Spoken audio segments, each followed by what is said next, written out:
Bismillahirrahmanirrahim. Assalamualaikum warahmatullahi wabarakatuh. Ini terlalu di zoom muka saya di sini kayaknya. Ya, Masya Allah. Alhamdulillah.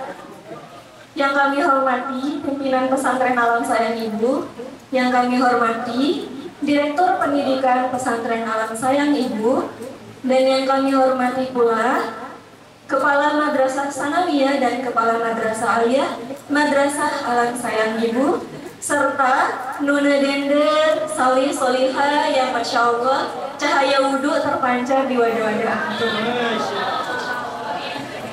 Alhamdulillah, Alhamdulillah Allah mudahkan kita bersua hari ini di agenda yang sama. Semoga hal yang kita lakukan hari ini adalah salah satu atau merupakan bagian dari ibadah kita di Ramadan ini kepada Allah Subhanahu wa Ta'ala, sehingga itu bisa mendatangkan 1000 kebaikan untuk kita para Allah. Jadi sebelum Miss memulai tutum singkat, gitu, insya Allah tidak terlalu panjang karena saya juga tidak terlalu tinggi, gitu ya. Ya begitu. Jadi di sini sebelum saya mulai, saya ada kuis dulu di awal. Nanti ada sedikit takjil dari saya bagi yang bisa menjawab, gitu ya. Jadi diperhatikan baik-baik. Kuisnya adalah ini berhubungan dengan tema Miss hari ini. Jadi diperhatikan baik-baik, my hand, tangan saya, begitu ya.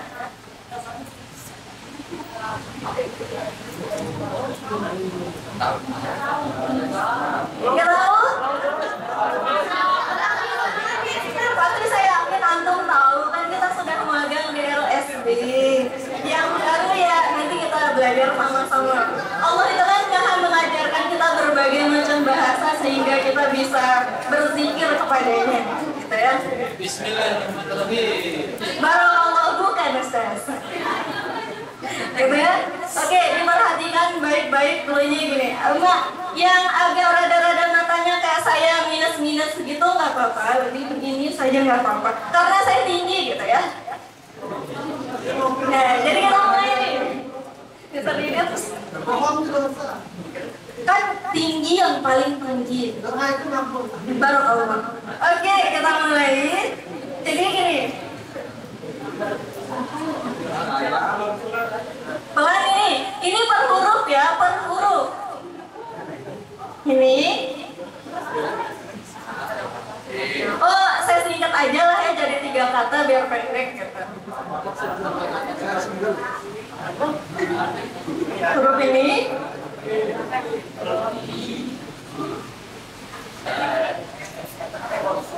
Kata apa? Iwan ada yang tahu kata apa? Cuma 4 huruf menjadi 1 kata.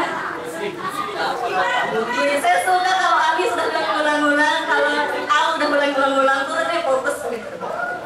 Saya ulang sekali lagi, kalau nggak pas, saya kasih tahu jawabannya. Oh ini pasti tahu lah huruf apa, gitu ya.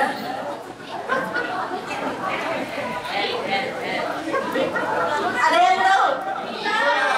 Siapa? Siapa yang jawab? Kita baru kalau belum kan masih ada 2 kata, masih ada 2 kata. Ya, sudah. Kata berikutnya. Kata berikutnya perhatikan baik-baik. Kata berikutnya.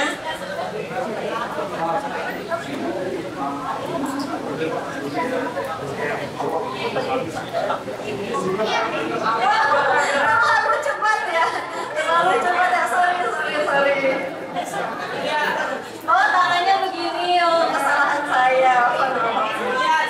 Oke, saya ulang sekali lagi. Kata keduanya,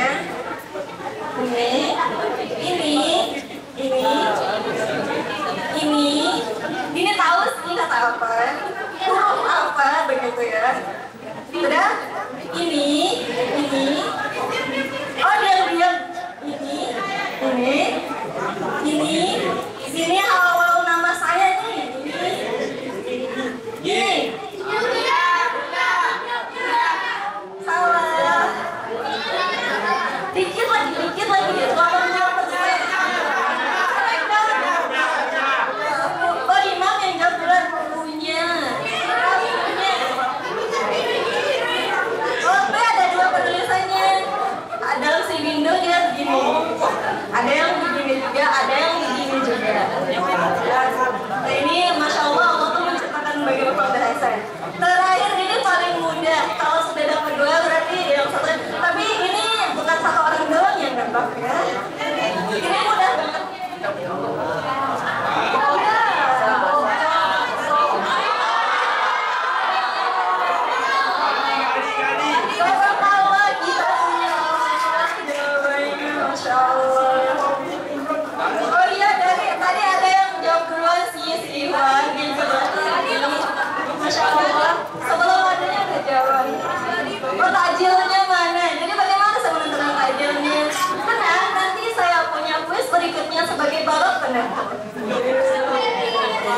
Enggak, betulan ini. Kalau mau tanya saya mengingkari janji, silakan tanya ke kelas 12, ke kelas yang pernah saya sepakati dan saya penuhi insya Allah. Ya, kalau 9 paling sering kalau kita ketemu kemana. Oke, selanjutnya. Jadi singkat saja, Miss cuma mau bahas di sini dalam hati kita itu sudah ada Allah belum? Sudah.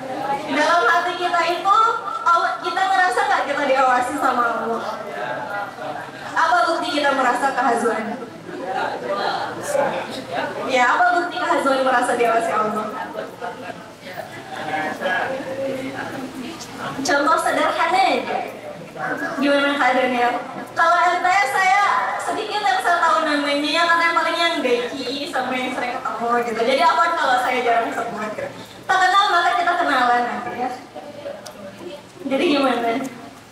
Oke, barakallah Kak. Jadi contoh kecilnya saja kita sholat. Udah azan ya, termasuk ini untuk saya juga sih, saya yang paling melalui sepertinya di sini gitu ya. Jadi termasuk ketika kita panggilan sholat nih, Allah udah rindu banget sama kita. Allah udah manggil kita, tapi kita jawabnya, ih Allah, tar dulu nih, seru nih diskusinya, udah azan. Kemudian lagi, ini lagi seru, ya Allah capek, harinya sibuk banget ya Allah. Kita nawar loh sama Allah, padahal Allah udah rindu banget kita sujud. Nah, ini bukan hanya untuk antum, ini untuk saya, karena di sana ada kita kan. Dalam konsep bahasa Indonesia itu kita berarti antum dan saya, gitu ya. Nah, oke, selanjutnya dalam hal ini Miss tuh punya satu kisah. Kisah ini tuh mungkin antum sudah tahu dan udah booming banget, udah viral banget gitu ya. Jadi kisah ini tuh tentang seorang Siti Maryam. Ada yang tahu Siti Maryam siapa? Barakallah. Sudah kenal Siti Maryam? Sudah ya? Saya juga belum.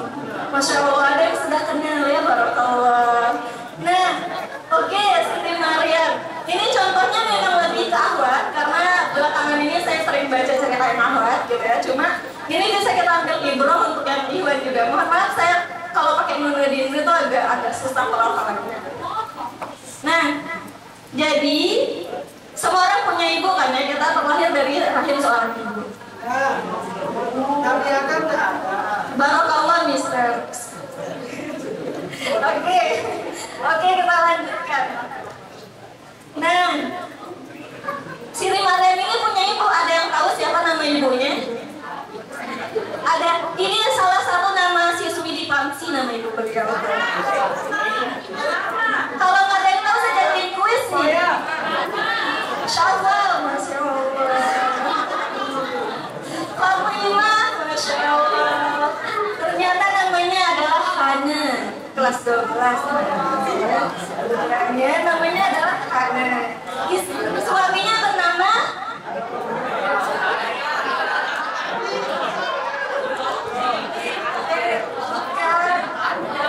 surah dalam Al-Quran.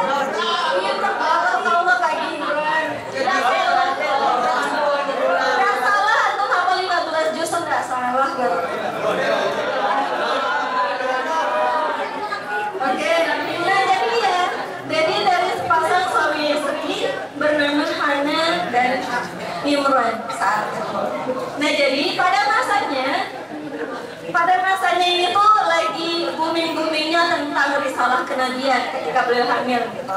Jadi ada informasi ini lagi hot news, hot topic loh kayak di Pamsi gitu ya. Lagi hot news banget nih pada masa beliau bahwa akan lahir seorang laki-laki dari perempuan terbaik yang nanti akan menjadi nabi dan rasul.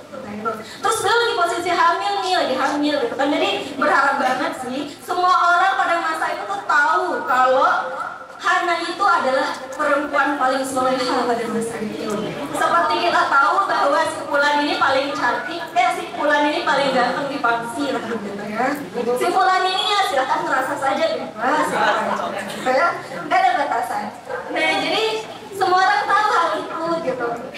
Jadi tidak ada keraguan lagi, beliau adalah perempuan tersoleha di masanya, mempunyai suami yang soleha, keluar keturunan yang baik, mohon maaf soleh, kita saking passionnya hidup ini. Nah, jadi dari sana, sehingga sudah pasti nih anak saya laki-laki. Nah ternyata ketika si anaknya lahir, ternyata yang lahir adalah perempuan. Lalu di sini Hana tuh kayak ngeluh gitu loh, bukan Hana itu ya, Azhari Hana. Hana itu kayak ngeluh gitu, ya Allah kok perempuan sih, kan maunya laki-laki. Ini Gen Z banget gak sih bahasanya? Jadi gitu ya. Jadi omongnya seperti itu. Lalu bagaimana? Lalu Allah jawab dalam surah Ali Imran ayat 36 sampai 37. Kata Allah gimana? Aku lebih mengetahui rahasia kelahiran suatu bayi daripada kau. Kira-kira begini tafsirannya gitu. Jadi janganlah kita membandingkan laki-laki dan perempuan, karena perempuan itu punya keistimewaan yang tidak dimiliki oleh laki-laki. Nah, jadi kayak perempuan beginilah sedikit gitu kan, kita istimewa gitu ya. Kenapa ayat ini diturunkan? Karena pada masa itu derajat perempuan itu sedang direndahkan. Pada masa itu perempuan itu dianggap sebelah mata, atau namanya sebelah mata bukan matanya cuma satu gitu. Itu perumpamaan. Jadi dianggap sebelah mata, dianggap perempuan itu tidak sempurna, sehingga Allah turunkan ayat itu untuk mengangkat derajat perempuan tersebut. Nah, setelah itu apa yang dilakukan oleh Hana pada saat itu? Jadi Hana bertekad bahwa bagaimana si Maryam ini akan dekat dengan Allah di awalnya. Bagaimana Maryam ini merasa punya Allah di hatinya. Jadi sama si Hana dicarikanlah guru terbaik pada masa itu. Jadi beruntung gitu. Pada saat ini kita sudah mengenal yang namanya Islam. Usia 12 sampai 18 tahun kira-kira. Kita sudah tidak tabu dengan sholat, kita tahu wudhu, kita tahu bagaimana yang membatalkan puasa, seperti itu. Nah itu yang ingin dicapai oleh si Hana gitu. Akhirnya dikasihlah guru terbaik pada masa itu. Yaitu siapa gurunya Hana? Siapa? Barakallah. Belum selesai pertanyaannya tapi sudah tahu. Masya Allah. Memang tidak diragukan kecerdasan orang-orang Parsi itu, Masya Allah. Jadi akhirnya Hana ini dititipkan, diserahkan untuk diajarkan oleh pamannya Nabi Zakaria. Oleh Nabi Zakaria dibuatkanlah mihrab untuk si Maryam supaya dia bisa beraktivitas beribadah, belajar di dalamnya. Nah, suatu hari ini Nabi Zakaria tuh mau mengantarkan kebutuhan Maryam, kebutuhan duniawinya seperti makanan, pakaian, minuman, buah-buahan. Tetapi ketika sudah dibuka pintu mihrab itu, di sana sudah ada seperti yang kita lihat di film-filmnya yang waktu kita kecil dulu, ada kayak film-film penyihir gitu ya, atau Harry Potter lah bahasanya ya. Itu sudah ada di situ, sudah ada. Tapi Nabi Zakaria ini bertanya kepada Maryam. Bertanyanya bukan karena tidak tahu itu dari Allah. Bertanyanya adalah untuk mengetes ketakwaan Maryam kepada Allah, untuk menguji sudah berhasil nggak ya saya didik dia supaya kenal Allah. Sudah berhasil nggak ya Maryam ini menjadikan Allah sebagai tumpuannya, sebagai tujuannya. Itu tujuan bertanya. Jadi ketika kita ada ujian, misalnya bentar lagi kita ujian riset gitu kan, adik kelas 12 lagi ujian madrasah gitu kan, itu untuk menantang diri kita sendiri sebetulnya, bukan karena guru kita tidak percaya kemampuan kita, tapi karena guru kita yakin kita mampu dan kita bisa ya. Barakallah. Nah, oleh karena itu yang membuatnya tertarik di sini adalah jawaban si Maryam ketika ditanya sama pamannya. Ketika ditanya, wahai Maryam, dari mana datangnya barang-barang ini? Pamannya bilang, si Maryam menjawab, wahai paman, ini adalah anugerah dari Allah Subhanahu wa Ta'ala. Bayangkan gadis kecil itu gitu ya, gadis yang beranjak remaja, jawabannya sudah ke Allah. Kita jawabannya apa kira-kira kalau ditanya? Insya Allah jawaban yang sama gitu ya. Kita harus yakin dong, karena Allah yakin sama kita. Nah, hal itu, jadi di sini yang mau Miss garis bawahi adalah seorang anak yang sudah sejak dini, atau kita yang sudah sejak dini didekatkan kepada Allah, maka akan keluar kalimat-kalimat yang menyucikan Allah. Nah, jadi mari kita bertanya pada diri sendiri, termasuk saya gitu. Dalam percakapan kita masih sering nggak berbicara kotor misalnya, berbicara perkataan buruk misalnya. Yang paling sering kita lontarkan perkataan buruk kepada diri kita sendiri loh. Padahal Allah itu udah yakin sama kemampuan kita. Allah kasih kita masalah karena Allah yakin kita bisa. Tapi kita bilang, ya Allah, nggak mampu aku. Ya Allah, nangis saya ini sama masalah ini. Saya yang sering begitu ya. Saya yang sering begitu ya. Semoga antum lebih baik dari itu. Nah, sebenarnya masih ada lagi, cuma kan saya melihat nanti tuh bosan sama saya, atau nanti kita tidak punya hal yang ingin kita bicarakan di pertemuan berikutnya gitu ya. Karena kita tidak tahu umur kita sampai kapan, mungkin antum masih melihat Miss di sini besok gitu ya, dengan yang seorang mas, begitu lah ya. Jadi yang ingin disampaikan adalah di question berikutnya ini adalah penutup guys. Jadi mari dipasang, seluruh inderanya diaktifkan gitu ya. Karena insya Allah ada SLR dari saya. Untuk 3 orang nanti saya antarkan. Untuk 3 orang, ini gampang banget pertanyaannya, insya Allah bisa. Saya tuh yakin sama kemampuan orang Pangsi yang suka bernalar kritis gitu ya. Pertanyaan yang pertama, ini nggak muluk-muluk sih pertanyaannya. Ada di teks sebelumnya yang dipesankan. Pertanyaannya, kita harus pakai isyarat lagi atau bagaimana? Kenzo bang, udah begini Kenzo. Oke lah, langsung saja. Ini untuk 2 orang saja, Iwan Ahmad gitu ya.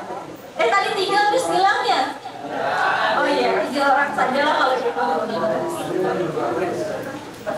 Pertanyaan yang pertama adalah, hal apa? Ini pertanyaan umum, kalau dalam Soal Bahasa Indonesia udah lolos ini. Hal apa yang bisa kita ambil dalam hati yang biasanya Pak, yang masuk ke dalam lubuk hati kita tentang kisah tersebut? Angkat tangannya, just raise your hand. Waktunya cuma 5 detik saja. Jadi kalau nggak jawab ya saya tutup. Oh, ada Biara. Ada Biara.